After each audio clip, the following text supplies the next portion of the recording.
Here we go. We are off and rolling with Caleb Calhoun. I am Dave Hooker, and an absolutely loaded show is big time breaking news in college football as suddenly the Northwestern thing ramped up just in the past 24 hours, and Pat Fitzgerald is out.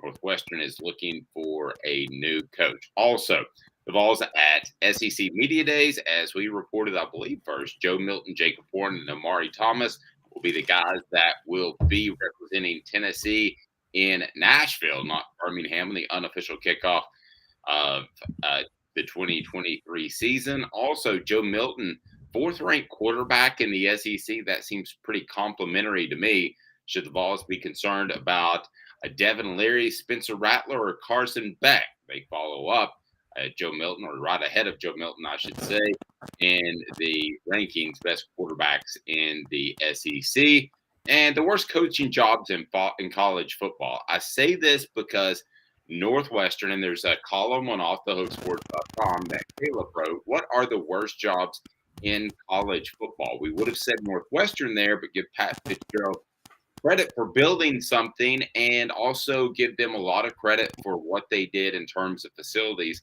I contend was yesterday that that's a job that gets so big, so fast sometimes that there's terrible things like this hazing incident could happen. But let me start with you. How are you, Caleb Calhoun? Pretty good, Dave. How's your another vacation you're on? This one's a work trip. I wish it was a vacation. So I'm on the road, got caught up, and but we'll be back later this afternoon. We will have Jacob Warren and Cooper Mays on our YouTube channel to talk about being selected and not being selected to the SEC Media Days attendee list. And also, we will have Dante Stallworth later today on the YouTube channel. So here were my thoughts on Cooper Mays not being invited. It was a huge, monstrous red flag not to take Joe Milton, and I think you had to take him as far as who deserves it. I believe it's probably Cooper Mays with all he's done for the program, but it's not that big of an award. He'd rather get preseason All SEC, and he's going to get that. We'll get to that a little bit later, but first, the most scandalous coaching firings in college football history, and this doesn't rank with the worst of the worst. However, it is something that is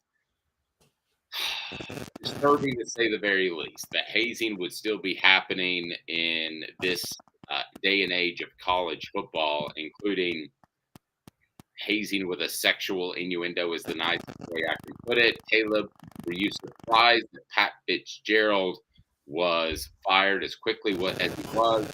As of Friday, it was going to be a 2-week suspension. Fitzgerald said in a statement, no more information has come up. However, Northwestern wasn't going to wait. They were going to make the move. I think some more information did come up, maybe that he's not aware of. And suddenly, one of the esteemed programs in Northwestern in the entire nation is looking for a head football coach. Tennessee's seen bad timing as far as having to hire a football coach, and that's secondary to what happened at Northwestern. But this is a bad time to have to hire a football coach, Caleb. No question about it. Yeah, I agree. And I was shocked they moved this quickly because I think Pat Fitzgerald is a rare commodity doing the job that could be done at Northwestern. And we're obviously going to talk a little bit later about how bad of a job that may or may not be. But I thought they would, because of all the work he had done there, I thought they would wait and try to see how much, for more information to come out, see what he knew.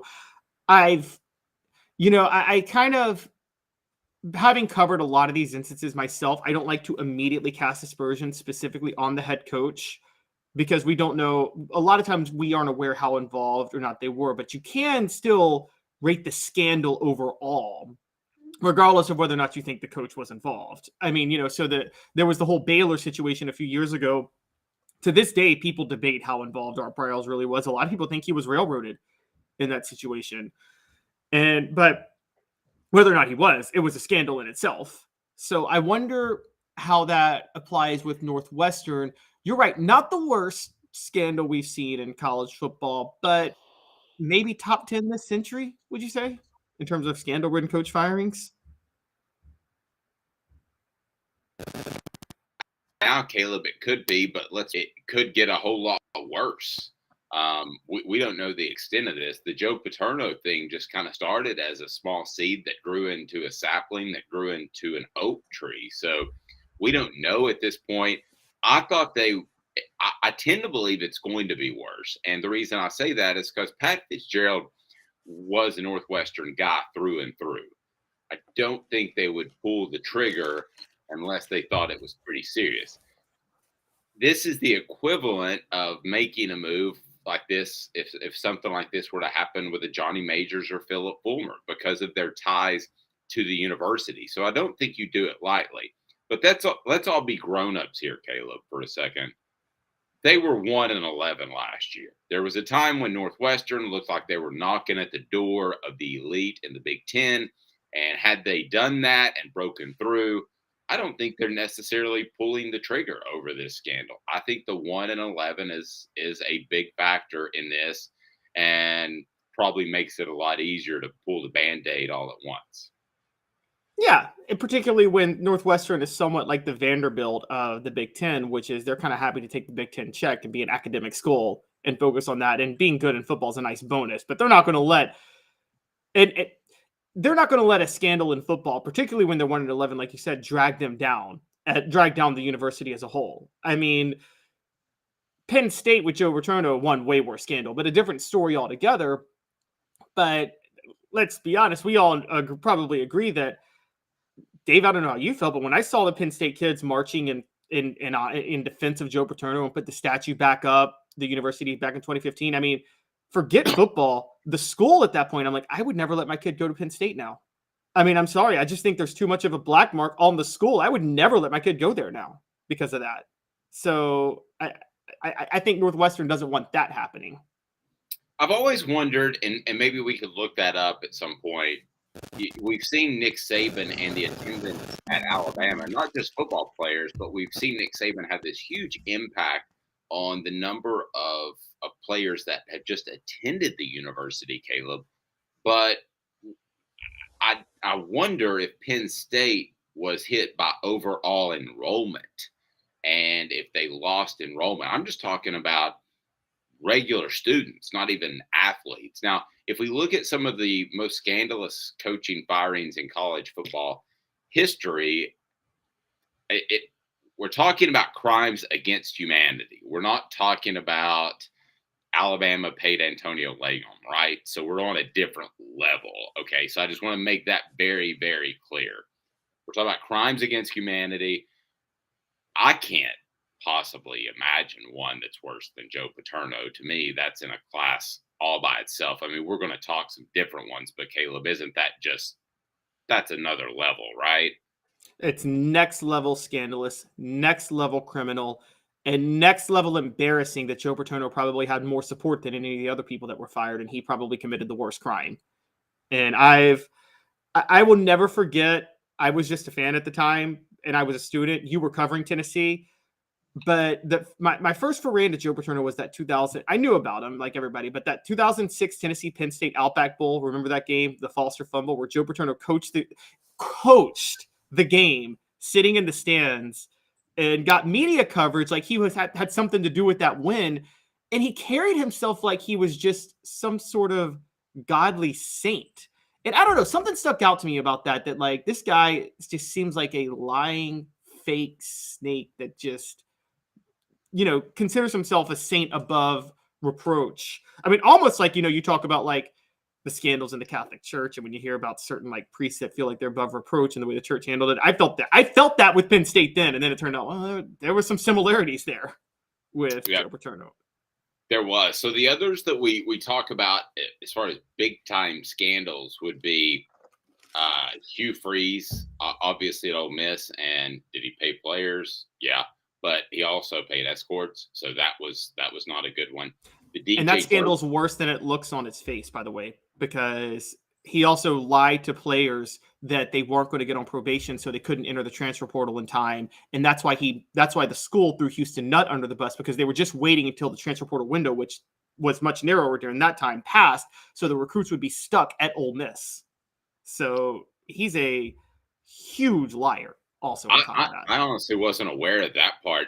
Makes it worse, but still we're not talking about the Joe Paterno level. And these are all kind of on that second level. Unless we maybe though, because the other part that makes it worse is there were rumors. I want to say it's unconfirmed, but a lot of people believe that Hugh Freeze was not ordering those escorts for himself. Let's just put it at that. That's disgusting too, but allowing a pedophile to be on your campus and have his own office and have access to the facilities at Penn State, that for years, that to me is another level. DJ Durkin, those that don't know, pushed a player so hard, and for those on the message board having a little bit of trouble connecting to that, so my apologies for that. But DJ Durkin was a guy that pushed a player so hard and didn't seem to care whatsoever that he was suffering from heat illnesses, and the player passed away. And that obviously is something. And this came at a time too. This wasn't in the late 70s where you used to suck on a wet towel for water. You used to have salt tablets. You didn't believe that you should have water. I remember Doug Bickey coming up to me in practice one time. He said, "Water? We never had water at our practice." I mean, that sounds crazy now, but that was the situation. But this DJ Durkin can't use that as a defense because that happened years later. You mentioned the Art Briles situation against, I believe, sexual assault was happening on a day-to-day basis, and I do believe that he was involved in covering that up. There is some gray area. And you mentioned the Vols with the sexual assault lawsuit in 2015. Where did you want to go there? So it was, and I got the date wrong, it's 2016. Tennessee was sued for the sexual assault. So there was the A.J. Johnson situation that happened in 2014. And in 2015, a women's advocacy group filed a sexual assault lawsuit against the university that detailed incidents going all the way back to the Peyton Manning incident in 1996. I mean, that was one of the things they named. And so this is the one that rehashed the Peyton Manning thing. And for people like me that cover the Peyton Manning thing, I was thinking to myself, why is this getting rehashed? So this is the rehashment, so to speak, and why all that stuff came back up, right? Yes, this was the rehashment. And as a matter of fact, the women's advocacy group was kind of getting mad that national media was so focused on the Peyton Manning thing because they're like, this is just a minor example, but there's so many greater examples. We're just using this as an example of the overall lawsuit. Because if you take the Peyton Manning thing in a vacuum, well, at that point, there's so much gray area there that it doesn't really help their case. They just mentioned it as an example in the lawsuit. And this is what I talked about the other day. Dre Bowles had transferred to Michigan State, and he came out and he claimed that he spoke to the police about the A.J. Johnson incident and that Butch Jones had ordered, I believe it was Kurt Magid and a couple other teammates, to jump him for selling out a teammate. That's the rumor. And they had to call this press conference. It was really bad. Butch Jones said the worst thing you could possibly say, which is this lawsuit is bad for recruiting, which is not the thing you say when you're dealing with sexual assault lawsuits. And the only reason, I thought there was a lot of gray area, and I didn't think any coach should have been fired over it at the time. But I thought the way Butch Jones handled it publicly was so bad that had Tennessee not had a top 10 team with Josh Dobbs coming back and everybody back, I think many people would have been willing to pull the trigger on Butch Jones at that point. I just think there was a lot of hope for that 2016 season. And interesting. It would have been a hard time to pull the trigger, just like it was with Northwestern. And if you want to talk about the Peyton Manning issue for a moment, do I believe either side completely, that it was just a mooning or that it was physical contact between Peyton Manning and the trainer? No, I don't believe either side fully. And Jamie White had reached out to every media member, including me, to rehash this story on a number of different occasions. So I think there was an agenda driven there. By the way, hit subscribe and like. We greatly appreciate that. Brings more people into the channel. So, Caleb, I have trouble believing that either side is 100%. As with most situations like this, it is somewhere in the middle. SEC Media Days next week, we'll be broadcasting from there. And I told you last week it would be Joe Milton, Jacob Warren, and Omari Thomas. So here's what I was told. It had to be Joe Milton because if you don't take Joe Milton, and it's not unusual not to take a quarterback, even a senior, if he's a first year starter. So you easily could have taken, I don't know, a Cooper Mays, a Jacob Warren, and Omari Thomas. But it would have been a huge red flag not to take Joe Milton. Naturally, the media would have been like, well, there's Joe Milton. I mean, how could he not be there? This is a big deal. I mean, you would bring him if he was definitely the quarterback. Some people would go in that direction. So they didn't want to raise red flags, so they wanted to bring Joe Milton. Jacob Warren, who is on the Ball Report, brought to you by Bassey Lawn and Garden, was just more than a natural fit. He is not only one of the best speakers at Tennessee, he's one of the best speakers I've ever covered. He's also one of the best speakers in the history of Tennessee football. He's comfortable behind a microphone. He's not going to say anything stupid, but he is going to give people something to write about. Phenomenal pick.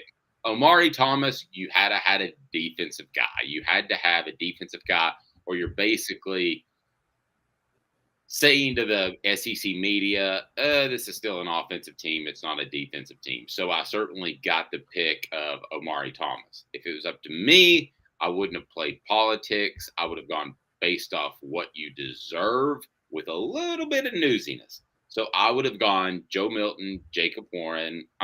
Joe Milton because he's the quarterback, Jacob Warren, and Cooper Mays. Not because the latter two work with us. I just think they're the best representatives and have played the longest and been through the tough times.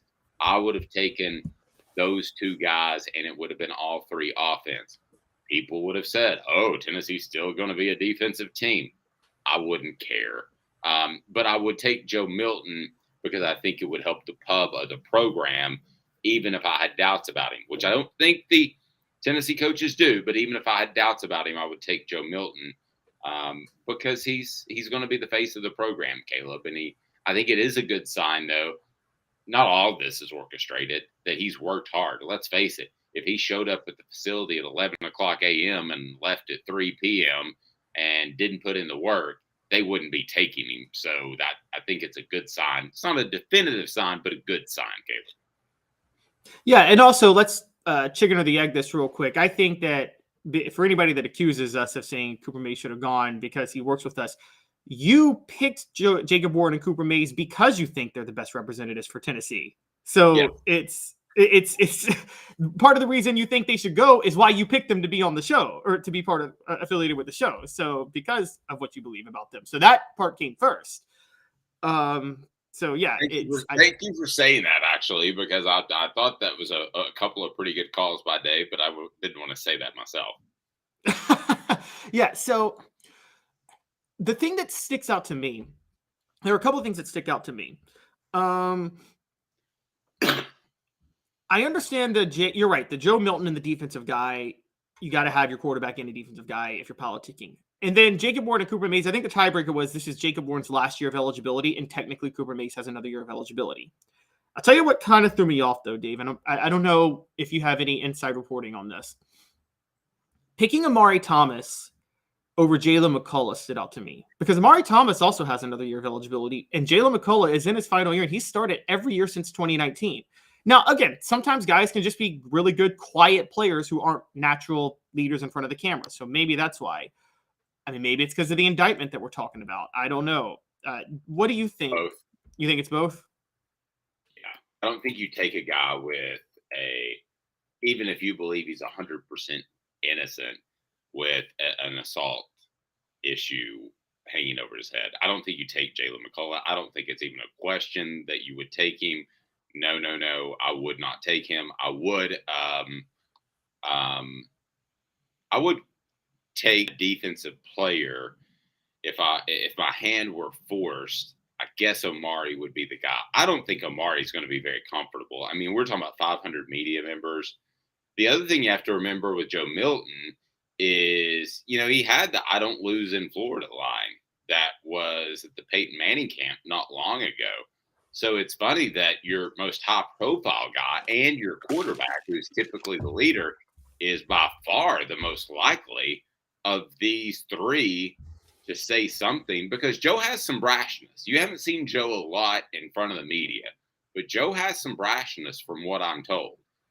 He is the most likely of the three. And when I looked at the list yesterday, one of the more likely of all of the SEC invitees to say something a little bit brash, whether he slips up and says it, I don't lose in Florida like he did at the Peyton Manning camp, or whether that's just who he is. And that's fine. Some people are like that. And if they back it up, got no problem with it. But you open yourself up by not taking the three most deserving. You open yourself up by taking Joe Milton to him saying something that you really don't want said. He's not going to come out and say, we're going to go undefeated this season and we're the Vols and here we go. He's not going to say anything crazy like that. But could he say something that gets traction, Caleb? I think he could. I wouldn't be stunned to see that whatsoever. Oh, yeah, I think so too. And I mean, the funny thing is I kind of laugh about that because I'm trying to remember the year, and I believe, you know what? It was 2012. Tyler Bray went to SEC Media Days with Derek Dooley, and Tyler Bray got up on the podium and guaranteed that Tennessee's going to win the SEC title this year, even though they were 5-7 the year before. And spoiler alert, they went 5-7 the next year. Derek Dooley got fired. But yeah, the question is, do you really? I thought about this. You know, it's funny. We talk about Joe, the brashness of Joe Milton, and then kind of the level-headed leadership vocalness of Jacob Warden. Wouldn't you rather kind of the roles be a little bit reversed? Wouldn't you rather your quarterback kind of be the level-headed kind of leader, and maybe your tight end or defensive lineman be the brash guy that does all the talking when they go? Oh, yeah. I've always believed that pitchers and quarterbacks should be level-headed and not get up or not get down. And that's why I thought Hendon Hooker was so cool last year. He did have the one incident. It was later in the year. Who was getting chippy with him? And he got chippy on the goal line back. I I'm thought that okay was Florida. Wasn't it early in the year? Wasn't it Florida?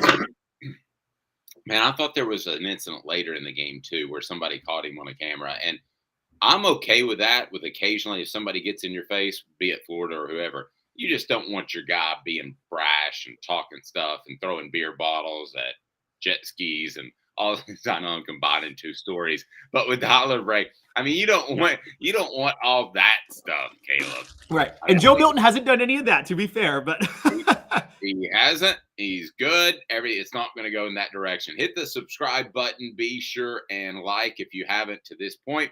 Speaking of my man Joe Milton, who everybody knows I love, and I got no question about him starting the whole season. Ain't no Nico. Who? Yeah, how do you even know how to pronounce that name? Because people give me a hard time that I'm too hard on Joe Milton. Joe Milton, kudos, my man. 4th-rated quarterback in the SEC. Admittedly, a down year for quarterbacks in the SEC because you lose guys like Bryce Young, Will Levis, who got a lot of pub, Anthony Richardson, who was at SEC Media Days last year as well. So you tend to have this weird flow at SEC Media Days where there'll be like 6 or 7, 8 quarterbacks, and then the next year there'll be like 2.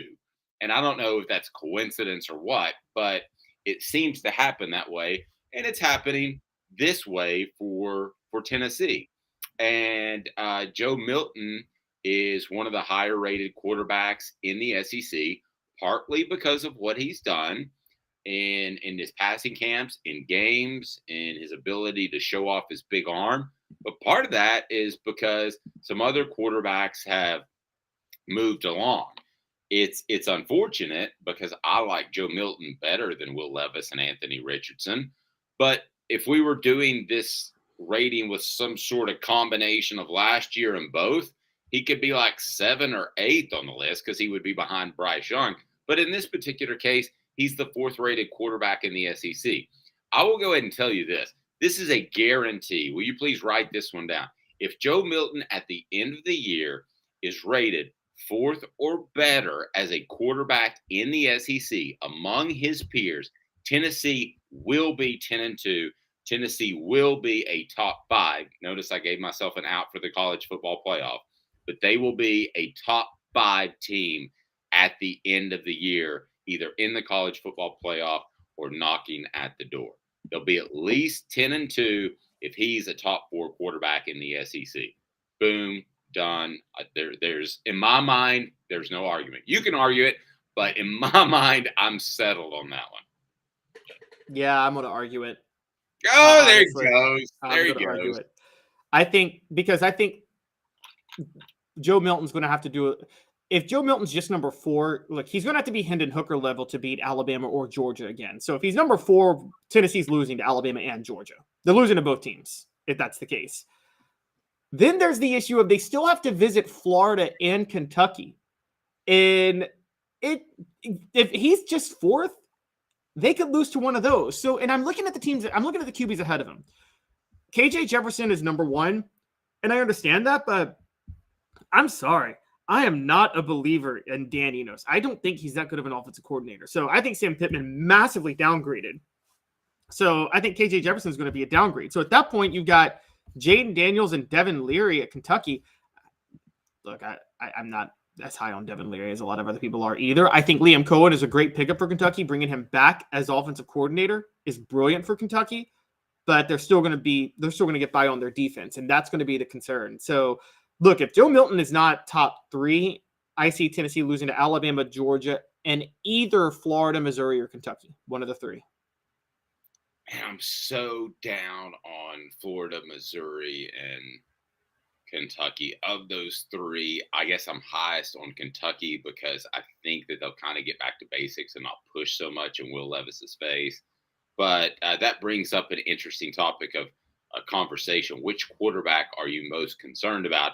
If you're a Tennessee football fan, we'll tell you right after this. And there's that Rattler guy that we got to bring up. I know a lot of people don't even want to hear his name. In 2 minutes, we'll have more. But listen, I think if Joe Milton is considered one of the top 4 quarterbacks in the nation, I think that's a pretty good start and pretty good respect for not only Josh Heupel, but also for Tennessee's system. And when I look at Milton, you see a lot of the ability, but again, I go back to there's been one statement, and we would hear stuff. Fred Watt said we would hear stuff. There's been one statement by Dennis Dodd of CBS Sports that questioned whether or not Nico was worth it. That's been really the only outlandish statement about Tennessee's quarterback situation. Somebody would have heard that Joe Milton is not quite ready, whereas I've heard nothing but good things about Joe Milton. So I'm not surprised he's in the top 4 with his quarterback class in the SEC. I'm not either. I'm just saying he needs to be higher as the year goes on. I don't blame him. I don't blame Brad Crawford at 247 for putting him at 4. But every time Josh Heupel has coached in the SEC now as an offensive coordinator or head coach for 4 years, 2 years at Missouri, 2 years at Tennessee. All 4 of those years, his quarterback was a top 2 quarterback in the SEC, I would say. And Drew Lock was arguably the best quarterback in the SEC those 2 years in 2016 and 2017 when he was there. And then Hendon Hooker was definitely top 2 the last 2 years. I argue the best last year, but somehow Stetson Bennett got the invite to New York over Hendon Hooker. So if Joe Milton is down to number 4, I mean, Dave, that's not a mild drop off at quarterback play if he's down at number 4 in a year of bad SEC quarterback play, when Hendon Hooker was number 1 in a year of great SEC quarterback play. So I mean, So let me stop you for a second. You think Hendon Hooker was better than Bryce Young last year? As a player, Bryce Young was better, but I'm saying just in terms of production. If I'm ranking quarterbacks just in terms of production last year, you have to put Hendon Hooker ahead of Bryce Young. I don't think now. Look, I would take Bryce Young over Hendon Hooker. That part's very clear. I'd take Bryce Young over Hendon Hooker. But I think just in terms of I'm looking at this ranking in terms of production. So Hooker's production did outdo Bryce Young's production last year. Not Bryce Young's fault. A lot of other factors in play. And based on Heupel's system, I think any quarterback, if you go from number 1 in the SEC to production to number 4 in the SEC in production, I mean, that's a huge drop-off at quarterback play. Well, I don't think it's going to be as huge this year because I don't think the quarterbacks are as good. So I think 1-4 could be a lot closer than 1-4 Well, that's last. well, that's why that's what I mean, though. Because the SEC quarterbacks are worse this year, going from 1 in a year where the SEC quarterbacks are loaded to 4 in a year when the SEC quarterbacks are not as good, that's an even bigger drop off at that point. Yeah, but okay. Here's the best way I can describe my thoughts on it. If you got number 1 Bryce Young, and I thought he was on a level by himself, even though statistically Hendon Hooker may have been better. Bryce Young got them out of all kinds of problems. If you go a step down to Hendon Hooker, who's been one of the most productive quarterbacks in SEC football history in that one season, and to me, there was a massive step down to 3. I think that the 4 guys that we're getting ready to talk about could all be at a high level, but maybe not reach what Hendon or Bryce Young has done. So we'll get to that right after this. Give me 2 minutes, and I'll tell you the quarterbacks that Tennessee should be most concerned about. He's Caleb Calhoun. I'm Dave Hooker. 2 minutes off Doug Sports. Sun, sand, and salt water, the beach is a very relaxing place. Unless you wear contacts. Ow! Open your eyes to the best the beach has to offer with LASIK vision correction from Campbell Cunningham Laser Center. Ah. Hi, Mike Davis here with City Heating and Air, reminding you to always dare to compare. Our team provides quality local heating and air service, installation, and maintenance across East Tennessee. We use only the best equipment like American Standard heating and air conditioning for your residential, new construction, or commercial needs. Honesty, dependability, and customer satisfaction have been the cornerstones of our business since 1961. City Heat and Air. Dare to compare.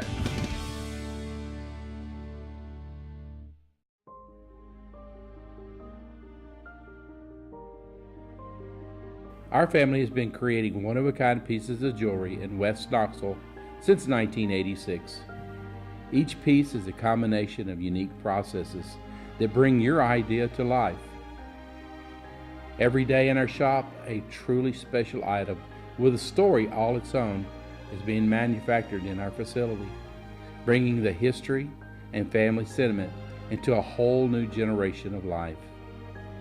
We are grateful that you chose us to be Knoxville's best jeweler, a title that we value and respect. Because to me, being a jeweler and owning a jewelry store are not the same thing. I'm Rick Terry. I'm a jeweler, and we want to be your jeweler. Kingston Pike and Campbell Station Road in the heart of Farragut, and downtown on Gay Street right next to the Tennessee Theater. When you want a hard cider that's easy to enjoy, one that's crafted to perfection, you need Tennessee Cider Company. Some say it's the signature cider of the South. Others say it's the cure to your craving. They all say you'll savor every sip. With a selection of ciders free to sample, all it takes is one taste. Visit tncidercompany.com for more information, as well as to shop our ciders and merchandise online. Thirsty yet? Doors open at 10 a.m. Don't forget Tennessee Cider Company. Use the promo code tncidercompany.com. Use the promo code HAT. You'll get some free swag. How awesome is that? He's Caleb Calhoun. I'm Dave Hooker, remote today. Apologize for that, but doesn't mean we're not bringing the info. So here we go. Tennessee, I think, should take some pride in that Joe Milton is ranked 4th among the quarterbacks in the SEC. I think that's pretty strong coming out of the gate. I think that's strong considering that Tennessee's own coaches didn't think that he would be the starter in 2021. I also think the Ole Miss thing rears its ugly head from time to time. But as far as quarterbacks that will be in the SEC East, should Tennessee be most concerned about Devin Leary, Spencer Rattler, or Carson Beck this season? So let me start with Devin Leary. What are your thoughts on Devin Leary? Should that be a concern for the Vols, and how big should it be a concern? We'll save that guy named Spencer Rattler, who was a concern last year in November in the Columbia collapse. We'll save him for last because I think he's obviously a concern. Devin Leary, your thoughts? So I'm suspicious of Devin Leary because of the damage he did in the ACC in 2021, but I think it was in the ACC, so it's hard to know what to make of it. But So you question his competition. You also question his health. I mean, Dave, how many times have we seen quarterbacks or any position come back from an injury, and it's just they're never right after an injury again? And so I'm suspicious with that with Devin Leary. The thing that works in Devin Leary's favor that I think Tennessee should be nervous about is, again, Liam Cohen is back as Kentucky's offensive coordinator. And I think that's a huge deal for them because he's a genius offensive coordinator. You can say whatever you want about him, but he's a great offensive coordinator. And him being back in Kentucky is a huge deal. And I think that if Devin Leary is healthy and if he's right, Cohen's going to bring out the best in him. I mean, there's no way to debate that. Cohen is going to bring out the best in him. So that's why I think Tennessee should be scared of Devin Leary. No, that's fair. Okay, so let's go to Carson Beck. Do we know much about Carson Beck to this point at all? No, we just hear what Georgia's promoting about Carson Beck. And again, how many times Stetson Bennett was their best quarterback and he was the least promoted. Georgia's had, 5-star after 5-star commit since Kirby Smart's been there, and none of them have worked out. And then Stetson Bennett did. So I feel like the more hype a Georgia quarterback gets, the less we should believe in them at this point. No, I think the Stetson Bennett thing still to this day is a funny thing to me. I mean, how well do you have to play in key situations to be considered an upper level quarterback? It's almost as if that guy's just never going to be considered an upper level quarterback no matter what he does. And the next guy coming in is going to have more talent and all this. And Carson Beck might be that guy, but we don't know that yet. And there's an intangible in being in the fourth quarter that I would take over arm strength. I don't know about you, any day of the week. I would take the intangibles and arm strength before I would take the tangibles of throwing the football 85 yards any day of the week. I'm sorry, the intangibles of fourth quarter play. Excuse me, I think I misspoke. Yeah, I agree. I would absolutely take the intangibles and the arm strength in the fourth quarter. And we know Stetson Bennett had the intangibles, whatever else you want to say about him at that point. He had the intangibles. I mean, this is kind of need to go back in history a little bit. This is the going from T. Martin to Casey Clausen, isn't it? Now, I think you and I both agree that Casey Clausen had a better arm than T. Martin probably, didn't he? In terms of accuracy, much better arm. Oh, accuracy, yes. I thought you were referring to arm strength. Yes. Yes, much more accurate. But T. Martin did have like this kind of fourth quarter intangible thing where he, never really panicked with his team in 98, 99 and really rallied around them. And I think that, I think Clausen was a better quarterback, but I think T. Martin was able to rally his team just a little bit more than Casey Clausen. And you saw that. And you wonder if Stetson Bennett to Carson Beck is going to be like going from T. Martin to Casey Clausen in that way. And the thing that always impressed me about T is you'd kind of forget he could run until he really needed to in the fourth quarter. Did you ever notice that? It just seemed like his best runs were in the second half or late in the game, and you kind of forgot that, hey, he was a runner, and indeed he was. So Spencer Rattler, how good can he be? So let's go 3 different levels. Let's go starter, good, all SEC, and then Heisman Trophy contender like Hendon Hooker was knocking on the door. He didn't get invited to Atlanta or New York, but Carson Beck, how good can he be if I gave you those 3 levels? Carson, you mean Spencer Rattler, not Carson Beck? Spencer Rattler. Spencer Rattler has the talent to be knocking on the door of the Heisman Trophy. I'm going to be honest with you, like Hendon Hooker last year. However, he's got the worst offensive coordinator in the history of offensive coordinators coaching him this year in Dowell Gaines. And I thought Marcus Satterfield last year was bad. I mean, it took Marcus Satterfield until the end of November to realize how to use Spencer Rattler. That was embarrassing on its own. Dowell Gaines is worse, and I reserve all my disdain for him based on the time he became an offensive coordinator for the Titans in 2012 and 2013. I've never forgiven him for those 2 years, and him and Mike Munchak's constant belief in Jake Locker, which was just an embarrassment.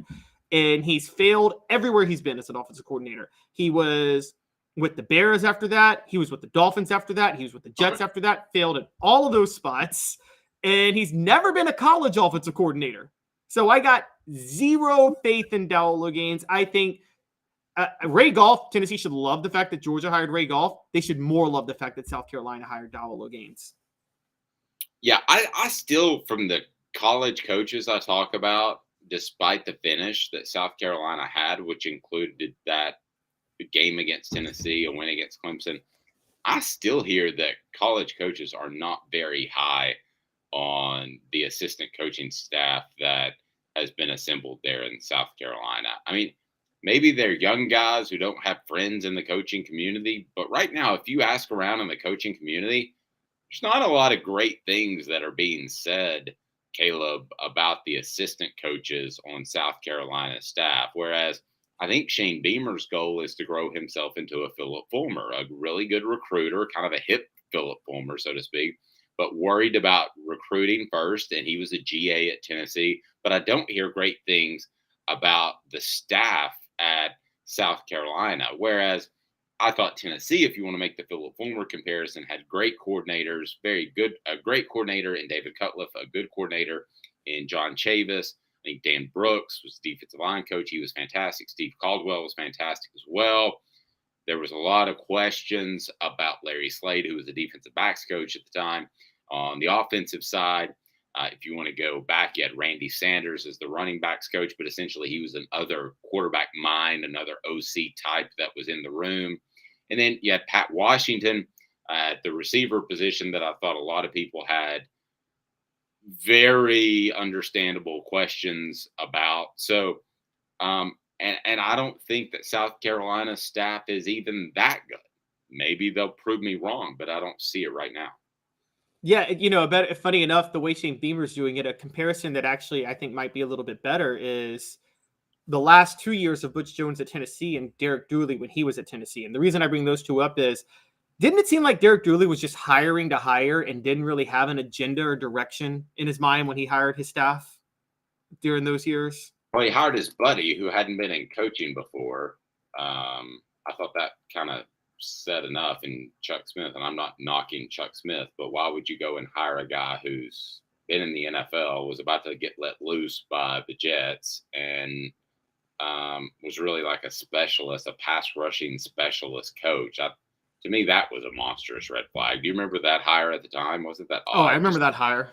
Yes. And then they had a bad falling out too after that. But yeah, I remember that one. And then there was also the Sal Sunseri hire, which I know that Tennessee was toxic at the time and nobody really wanted the job because they knew Derek Dooley was a dead man walking. But really, Sal Sunseri was where you went? You couldn't have gotten somebody better than that? And so, I mean, there seemed to be no thought. And then Butch Jones so he forces out John Jancic to bring in Bob Shoop, who clashed with the secondary, or who clashed with the defensive position coaches, and then half the staff leaves the next year.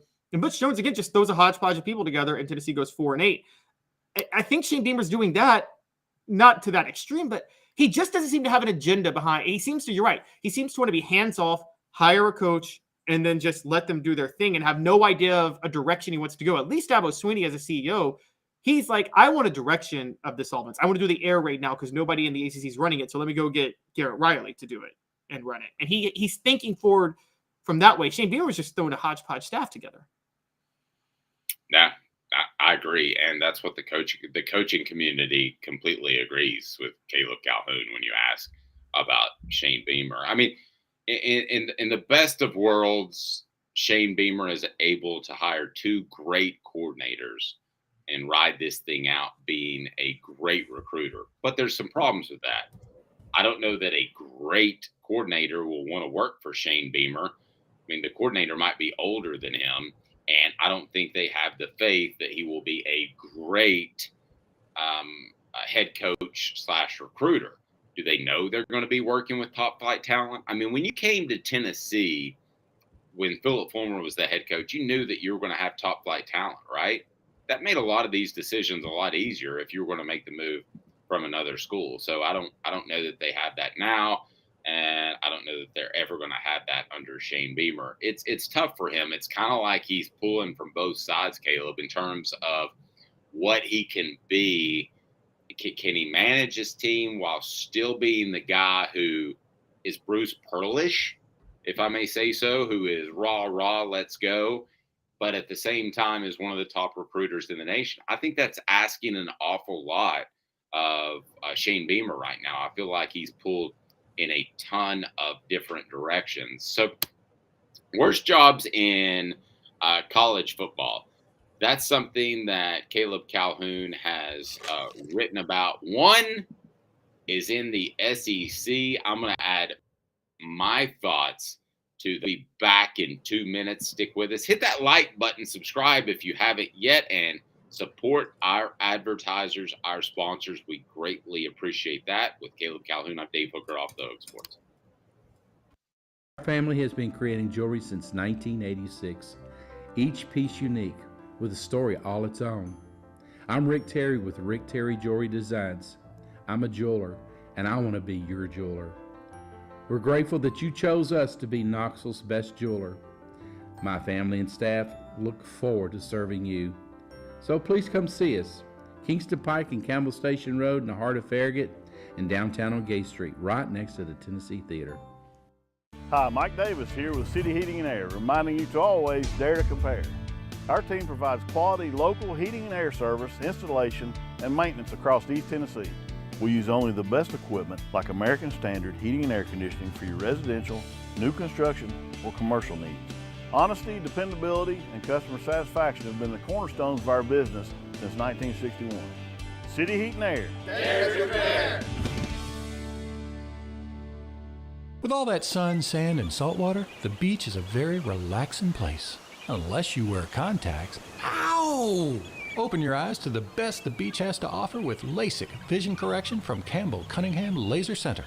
Ah. Do you want to own the more that owns every job? Then get to Vassy Lawn and Garden in Cleveland and get you a Toro. I'm David Vassy, here to talk to you about Toro. With a Toro Zero Turn, you'll get more out of every minute and you'll reach the finish line faster. At Vassy's, we like to say, no matter if you're mowing 3 acres a week or 11 lawns a day, homeowners and business owners alike find confidence in equipment they can trust from top to bottom. Vassy Lawn and Garden, Highway 60 North in Cleveland. Man alive, it's worth the drive. These mountains hold and defend a spirit far better than moonshine.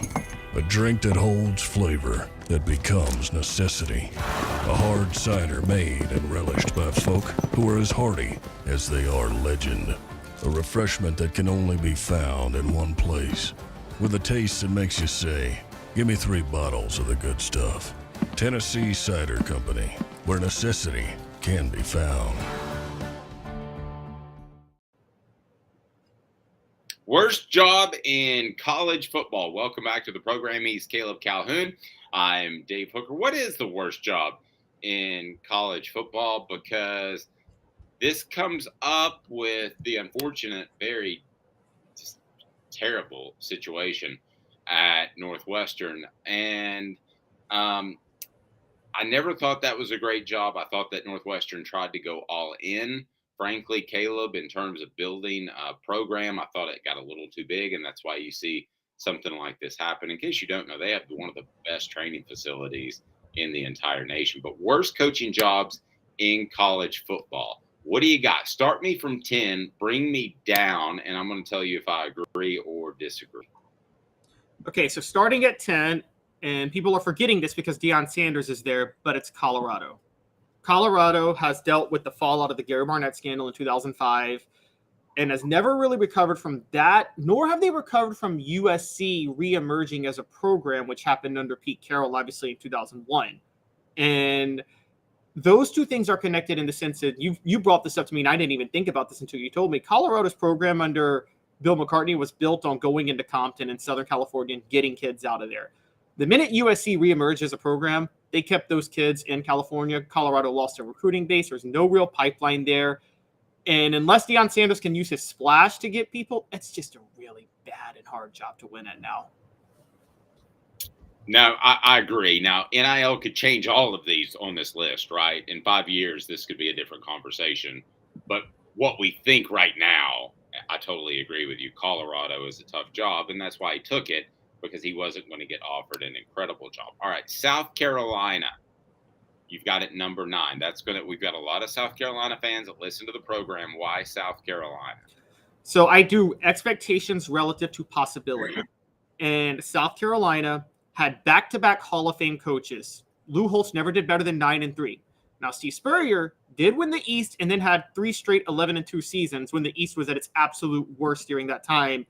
And I think many people have kind of agreed that that's the max of what can be done there. Steve Spurrier didn't finish in the top 25 more times than he did at South Carolina. And here's the problem with South Carolina. And again, and I could change this. I don't know if South Carolina will have that, but you're stuck in the you're playing second fiddle to Clemson in recruiting in your home state already, which is an issue. But then on top of that, you're stuck in the SEC, so your competition is way more fierce. And the combination of those two things makes it really hard. Even though there's elite talent in the state of South Carolina, there's not enough to go around for South Carolina and Clemson. So you split that, plus you have to play in the SEC. It just makes it too difficult. Yeah, it's just hard for me to imagine South Carolina climbing from where they are and being a very, very respectable SEC East program with Georgia not only being what they are, but their recruiting base, with Tennessee having the historic ability to win championships and recruit at a high level, and then Florida being where they are. It's really difficult for me to imagine South Carolina overcoming those 3 programs on a year in and year out basis. Arizona State you had before we get to another SEC program that has a tie to Tennessee. So Arizona State's on this list because I tracked, and their expectations are delusional. Did you know that the last 8 coaches at Arizona State have been fired coming off either a winning season or a bowl appearance? And that includes, by the way, a former Tennessee defensive coordinator, Larry Marmie. And They fired him in 1991. They fired Bruce Snyder 2 years after he went 11-1. For those who don't know, when Tennessee won the national title, I think Arizona State finished 3rd that year, going 11-1. And 2 years later, they fired Bruce Snyder, who led them to that. They have these massive expectations, but it's not a great job. Arizona State doesn't care that much about football, so it's not that intriguing. Arizona's not a bad football state overall. It's like 23rd in terms of NFL talent, where it comes from, but you're splitting that with Arizona. And on top of that, the California schools can come in and take it. So the expectations don't match the possibilities at Arizona State. Then a couple of SEC schools. So if you want to match expectations with what's actually going to happen, you've got Ole Miss at number 7. Slight pushback here. I don't know that Ole Miss, their expectations are nearly as high as the Alabama, Georgia, Tennessee's, LSU's, Texas A&M's of the world. I think to some extent, football on a Saturday in Oxford is something fun to do.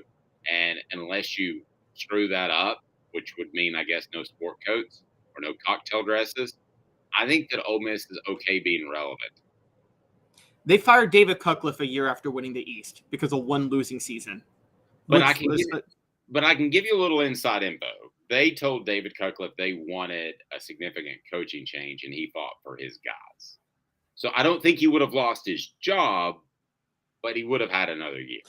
But what gave them the right to tell Cutcliffe they wanted a significant coaching change? I mean, they with the staff, they went 10-3 in 2003. And by the way, if Eli Manning doesn't trip over his offensive lineman's foot, Ole Miss wins the East that year because they beat LSU. Or if Ole Miss has a semi-decent kicker, they win the West that year. So I just and then they fired Houston Nutt, then they fired Matt Luke. I mean, They want to recreate the glory days of the Johnny Vaught years in the early 60s. And I'm going to say this with Ole Miss, and I brought it up. However you feel about things, when college football integrated was right when Ole Miss stopped being a powerhouse program, and it had to do with their embracement of the Confederacy all the way until the 2010s. You can feel however you feel about it.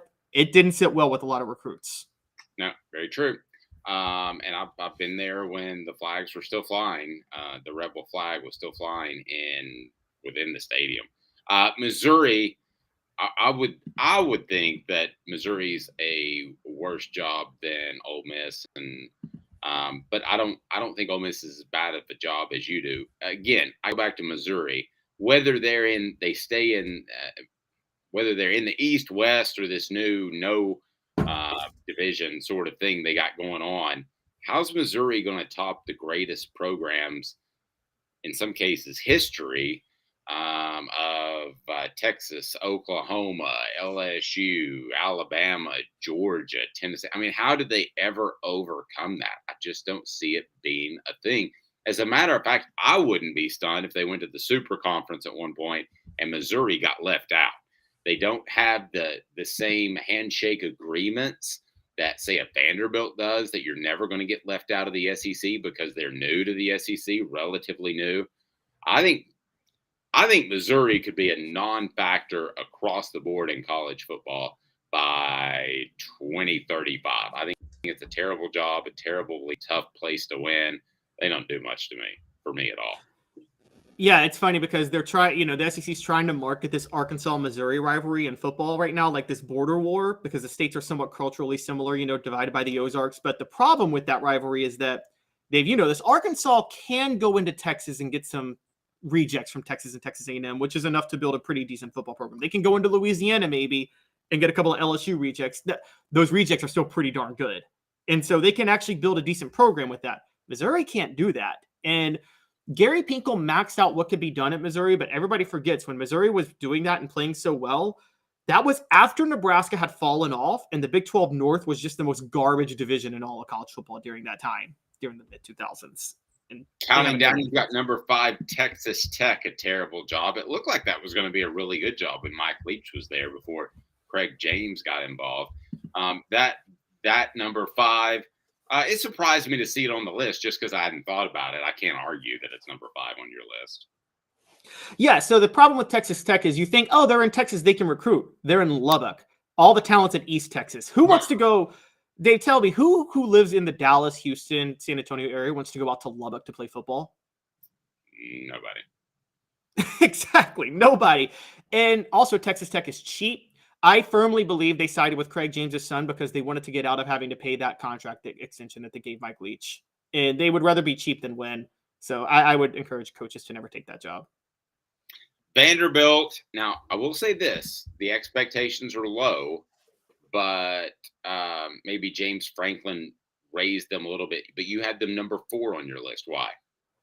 Yes, so I did say there's a long leash at Vanderbilt, and it did propel James Franklin to a higher coaching job. That's usually not going to happen. I consider Vanderbilt, Duke, and Stanford all like in a similar playing field, but Duke's in the ACC, Stanford's in the Pac-12. You can win at those schools at the lower level. Vanderbilt, it's just almost impossible. And then on top of that, the college football experience at Vanderbilt, if you're a head coach, is miserable. I mean, I've never seen a more apathetic program if you're coaching there, honestly. Nebraska, you have at number 3, which would really make some Cornhusker fans mad, but you're right. That was a place they found a little niche of taking these undersized walk-ons and growing them into big Cornhuskers, and that worked. That ain't working anymore. There's just too much of a difference between a 2-star prospect and a 4-star prospect, or a 3 and a 5. At some point, one dude 6'5", 325 pounds naturally, and the other dude's 6'2", 260 pounds, and has to beef up the best he can. I totally agree. I know that's part of your reasoning, but there's more. Yeah, the worst jobs in college football are the ones where you're at top 10 programs that honestly aren't in places where they're capable of being top 10 programs anymore, because they expect you to be a top 10 program, but Nebraska is not even a top 25 program in terms of what they can be. And so the expectation doesn't match the reality, and it's going to take an insane level of creativity to get them back to where they are. So yeah, I think you go to Nebraska. I mean, you're going to Nebraska. How many different coaches have tried a new offensive approach at Nebraska between Mike Riley, Bill Callahan, Scott Frost? They've all failed, like miserably failed, spectacularly failed, honestly. And if Scott Frost couldn't be the guy with his ties to Nebraska and is somewhat innovative, he's not at a Josh Heupel or Lane Kiffin level as far as innovative offenses. Is if he can't succeed there, I don't know where they go moving forward. You got Northwestern, who we talked about. There are high expectations at Northwestern. There's a reason that Northwestern, and it was a big story with Pat Fitzgerald, and it happened during a slow news time, but there was a reason it was a lead story on ESPN. It's because a lot of ESPN cats went there. So they expect a lot out of that school. And now you would have to follow Fitzgerald. And now you're going to have to deal with a modicum, not the same amount of the Penn State thing where you said you wouldn't even want your son or daughter to go there, not even football, but just go there. They're going to have to deal with some of that as well. So I think that's significant. But number one is Notre Dame. And it looks insane on the list. It looks insane, but it is. And I want to hear your reasoning. And I've read the column. It's on offthehooksports.com. But here's the big reason to me. Two things coaches want control of. At least partial control, at least strong control. Admissions. There needs to be a Judy or a Bob that you can call in the admissions office and say, I really need to get this guy in. He's close. Notre Dame, no. They don't help you at all. As far as punishment, okay, let's say you're Kirby Smart and your 18th player or 80th player just got caught speeding in the Atlanta area. You want to be able to call and say, he's really, really good. You can't do that at Notre Dame. You have no control over discipline or admissions, and college coaches will tell you, including Brian Kelly, who went to LSU, that is why that is such a terrible job. And it may be beautiful, and the campus is awesome, and it's got a lot of tradition, but right now, unless they change those things, which they could in a heartbeat, it is just not an elite job anymore, which sounds insane for anybody over the age of 30, 35. Oh, yeah. It's not. And it doesn't help that. So you have those hamstring limits, but then you have a delusional fan base and administration that thinks they're the best job in America. And here's what they think. I'm dead serious about this, Dave. Have you ever heard anybody make the case for Notre Dame as a good job now? What do they say? They say two things I brought up yesterday on my delusional overrated factors for a program. They'll brag about being on NBC every week. Well, every college football program's on national TV every week now, so that doesn't matter anymore. And then they say they can recruit national because the Notre Dame brand will reach out to a kid in California. No, it won't. No, it won't. Brands don't recruit. And Tennessee made this mistake for 10 years with their hires. They thought the Tennessee brand alone could recruit. You can't recruit on your brand. You have to recruit on what you can sell a player for his future and the excitement that they can enjoy on campus. Notre Dame doesn't think they have to do that. Well, brands need to be like Nike or Adidas or something like that, something that's relevant. They're like Puma. I mean, their brand used to be relevant. It's not relevant anymore. So if you no high school athlete remembers them winning was alive when they won a national title. Some of their parents weren't alive. When was their last national title? 89.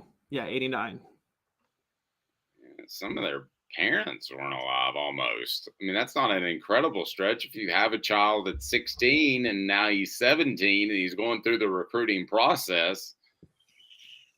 Yeah, that's not crazy. It's not a huge reach. It's not. That's a very good point. And they don't want to accept that they're going the route of Georgia Tech or Pittsburgh, who were, as you know this, Dave, Georgia Tech was the essence of football in the South in the 1920s and the 1930s. And Pittsburgh was the essence of football in the nation during that time. And outside of a nice little spike with Johnny Majors when Tony Dorsett landed in his lap, Pittsburgh has been nothing in college football since then. Yep. Agreed. He's Caleb Calhoun. I'm Dave Hooker, Off the Hook Sports, on the road, and we'll be on the road next week for SEC Media Days. Cannot wait. That'll be a whole lot of fun. Have a fantastic morning, day, afternoon, whenever you're watching. Don't forget to turn those notifications on. Take that few seconds to turn the notifications on, and you'll know that Dante Stallworth coming down the pike, the Ball Report with Jacob Warren, and the Ball Report with Cooper Mays also as well. We thank Vassy Lawn and Garden and City Heating and Air Conditioning for that. For Caleb, I'm Dave, Off the Hook Sports.